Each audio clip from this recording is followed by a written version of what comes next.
পর্যায়ক্রমে সব ইবতেদায়ী মাদ্রাসা জাতীয়করণের আশ্বাস দিয়েছে শিক্ষা মন্ত্রণালয়। এতে শাহবাগের অবস্থান কর্মসূচি প্রত্যাহার করে নিয়েছেন মাদ্রাসা শিক্ষকরা।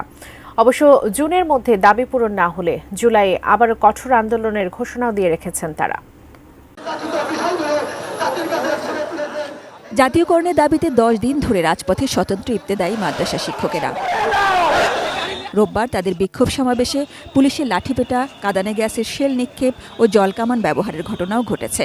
আহত হয়েছেন বেশ কয়েকজন। একই দাবিতে মঙ্গলবার শাহবাগে অবস্থান কর্মসূচি ছিল তাদের। দাবি আদায় না হওয়া পর্যন্ত তারা সড়ক ছেড়ে যাবেন না বলে জানান। জাতীয়করণকে এক দফা হিসেবে ঘোষণাও দেন তারা। সড়ক অবরোধ করে অবস্থান নেওয়ায় টিএসসি থেকে শাহবাগ যাওয়ার রাস্তায় দিনভর যান চলাচল বন্ধ ছিল কড়া নিরাপত্তাও।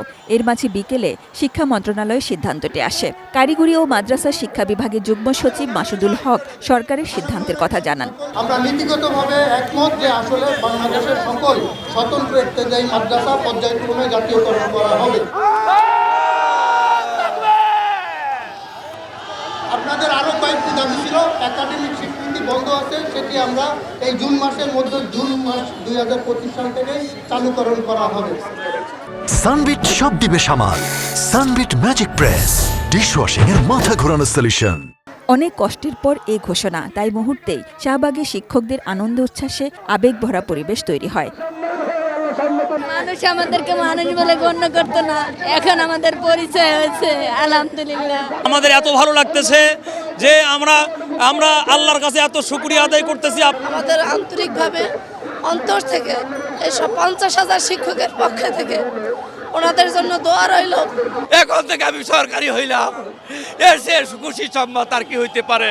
আজকে আমরা হাসি মুখে বাড়ি যাইতে পারি, এই জন্য ডক্টর ইউনূসকে ধন্যবাদ জানাই। অনেক খুশি, যা বলার মতো না। কিন্তু আমাদের দাবি কি, পুরো সুনিষ্ঠা 18 সাল থেকে জাতীয়করণ। ইবতেদায়ী মাদ্রাসা শিক্ষকরা জানান, আপাতত শাহবাগ থেকে অবস্থান কর্মসূচি প্রত্যাহার করলেও দাবি বাস্তবায়ন চান জুনের মধ্যেই। জুনের মধ্যেই আমরা সমস্ত দাবি দেওয়া সম্পূর্ণ করব ইনশাআল্লাহ। সাজিদা সুইটি, এটিএন নিউজ, ঢাকা।